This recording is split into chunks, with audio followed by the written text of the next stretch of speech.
Either be fired or accept a massive pay cut. Okay, I'll take the firing. I worked for company for 14 years. I loved working there for 12 of those years. There were two main parts to the job. The first part was the sales side of things. This was away from the office, in the customer's location.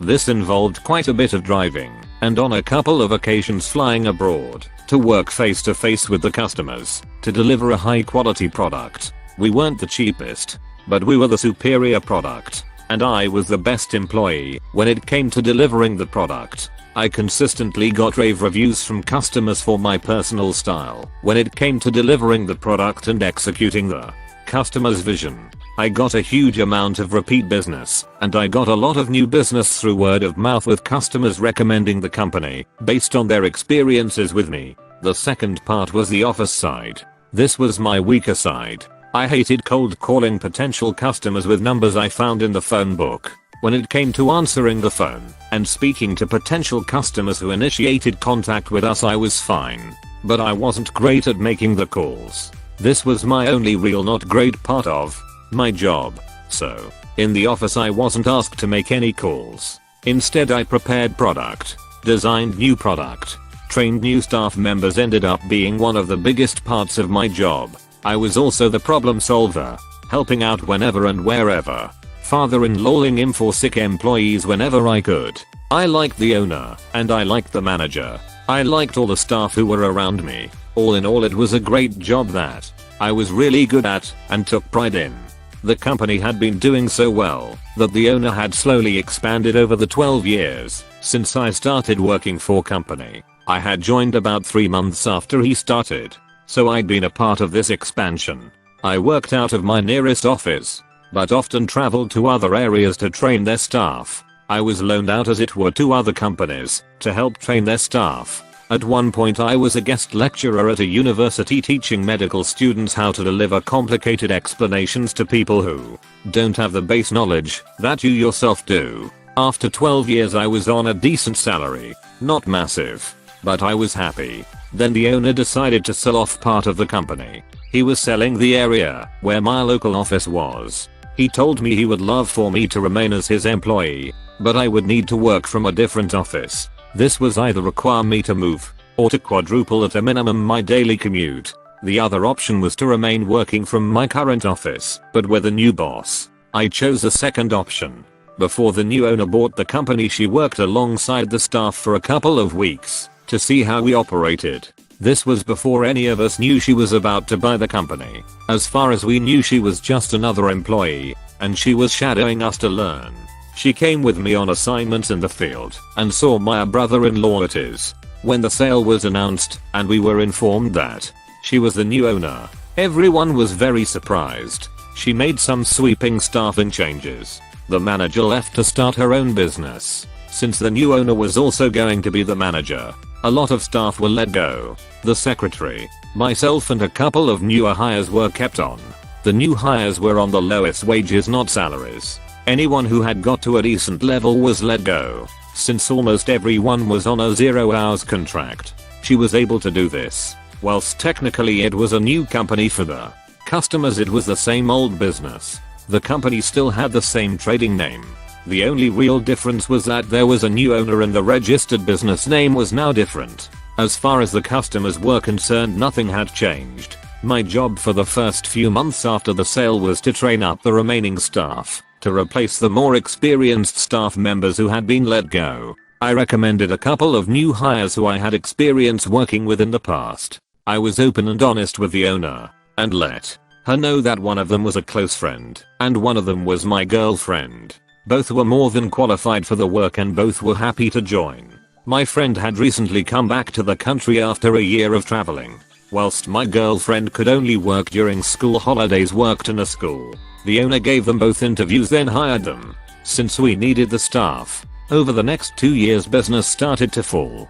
The reason was simple: the new owner decided to try and maximize profits by increasing prices whilst decreasing the quality of the product. For new customers this wasn't noticeable. They just thought we were expensive and the product wasn't the best. But for old customers who had been with us for 10+ years, they immediately noticed. They were being charged more and were receiving worse quality. So the owner doubled down and increased prices again. 95% of our old customers left us. New customers almost never became repeat customers. Complaints skyrocketed. Whilst all this was going on, our staff turnover rate was ridiculous. People left after a few months when they realized that the minimum wage they were being paid wasn't worth it. Under the old owner, the average hourly wage for new employees was around 2.5x the minimum wage. This made people care about their jobs and want to keep them. My girlfriend quit. My friend remained, but was looking for something new. Then I got a phone call. The owner needed me to come to the office. This was unexpected. I had just finished working on location with a customer. My next customer was in 2.5 hours. It was a half-hour drive away. The office was about an hour and 10 minutes away from both locations. If I drove back to the office, I would have about 5 minutes in the office before leaving. My mother-in-law was paid above my regular salary, so I was saving the company money by doing this. Also, parking was a nightmare around the second location, so I intended to get there as early as possible to find parking, then read a book. The manager didn't care. She needed me to return to the office, so I did.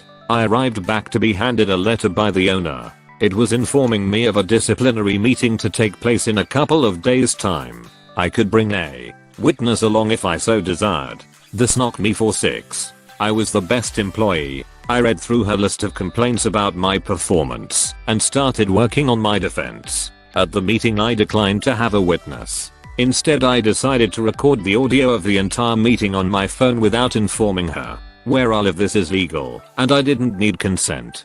The boss witness was her friend who she had met at yoga and hired for an office role. Firing the secretary who had been there long before the takeover. Every point she raised I could counter. They ranged from the week you were unavailable to work for a week in August. I booked a week's holiday so I could attend my cousin's wedding on the other side of the country and turn it into a holiday. To the pathetic, you were late for work on the 12th of May. Is that the day my car broke down and I called the office to let you know? I don't know. I do. Here's the receipt from the garage dated May 12th. To the downright lies. This one I can't write as a quote. Basically, she accused me of gross misconduct for breaking health and safety laws in the way I was delivering a product for a customer. I hadn't broken health and safety laws. I knew exactly what I was doing since, as I've mentioned already, I had been doing this for 14 years at this point. She had witnessed me do this on multiple occasions and had never mentioned it before, because it wasn't an issue. She even had me train staff in this specific delivery method, because it wasn't an issue. She finished her list by telling me that she doesn't want to lose me, but she can't justify keeping such a poor employee at my current salary. I had two choices. I could either sign a 0 hours contract and work for minimum wage, or she could fire me with 2 weeks notice. I countered that she would have to give me 12 weeks notice, since my contract guaranteed me 1 week's notice for every year of employment, up to a maximum of 12. She argued that I had only been her employee for 2 years, since before then I worked for the previous owner. I informed her that with how the business takeover had run, it counts as continuous employment. I quoted the exact law and code that backed me up. She asked for a 30-minute break in the meeting to let me think about her offer. She went to call her lawyer. When she came back, she informed me that since she was firing me for gross misconduct, she didn't have to give me any notice at all. If I wanted to remain and move to the 0 hours contract, I could do that today. But if I didn't, then she would have to fire me. But because she was nice, she would give me the 2 weeks notice. I asked for a couple of hours to go home and think about this. She allowed this. I knew the reason she wanted me to remain for at least the 2 weeks was because one of our few remaining bigger customers was set to have a product delivery from me in that time. They would only work with me. The owner had tried sending other staff in my place on several occasions, and each time there had been problems. It wasn't the staff's fault. It was just a very difficult delivery for a very specific customer which needed to be perfect. As a result, this customer would only deal with me. I called the office and spoke to the owner. I declined the offer of a 0 hours contract and said I would be leaving.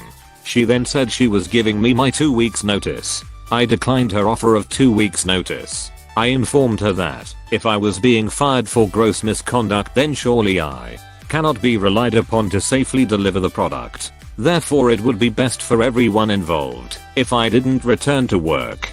She panicked and said that she needed me for those 2 weeks. I feigned ignorance and let her know that I was just thinking about what's best for the company. After all, you can't have unsafe staff delivering your product to your customers. However, if she wanted to rethink the gross misconduct accusation, then I would work my 12 weeks notice. They were her options: 0 weeks or 12. She chose 12. For those 12 weeks I worked the same way I had for 14 years. I didn't coast. I didn't slack.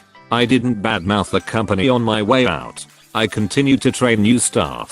I continued to deliver the product in my own personal, exceptional way. I also got in touch with a lawyer who was a specialist in employment law. For those 12 weeks the owner barely spoke to me. She resented the fact that I knew my legal rights and didn't just believe her lies. She hated the fact that I could defend myself. She was petty. She accidentally dropped my mug in the kitchen, breaking it. Most petty of all, she paid for every member of staff in the office to have a spa day, except me. I was asked to work my day off to answer the phones whilst everyone else was being pampered. Nobody knew I hadn't been invited until they arrived at the spa and I wasn't there. Here's the thing, I'm a big fat bearded guy. I have no interest in a spa day. If she had offered it to me, I would have thanked her and declined the kind offer. But by pointedly excluding me, she was making herself look terrible. For the last 2 weeks I was training up my friend to basically take over from me. At the end of the 12 weeks my final day came around. The owner had nothing planned, not so much as a card after 14 years for her. The office assistant manager who had become a friend had got me some presents, but had to give them to me once the boss was gone, for fear of reprisals. The day after my final day 2 things happened. The first was my friend who I had been training up to replace me quit. He was on a 0 hours contract, so required no notice. He was unhappy with her treatment of me, and was unhappy that she expected him to do my previously salary job for minimum wage. He hadn't informed me of his plans to leave, and I only learned of it when he knocked on my door in the middle of the day, when he should have been at work to let me know. The second was the owner received a letter informing her that I was bringing legal proceedings against her for constructive dismissal, unfair dismissal. I had arranged this with my lawyer to be delivered the day after my final day. According to the office assistant, she went pale and started crying. Before leaving the office to call her lawyer, she refuted my claims for constructive unfair dismissal, said it was gross misconduct, tried to come up with some more reasons for firing me, but the truth was that the company was making less money because of her business practices, and I was the highest and only salary. I had evidence that I was a great employee. I had evidence that she asked me to move to a 0 hours contract.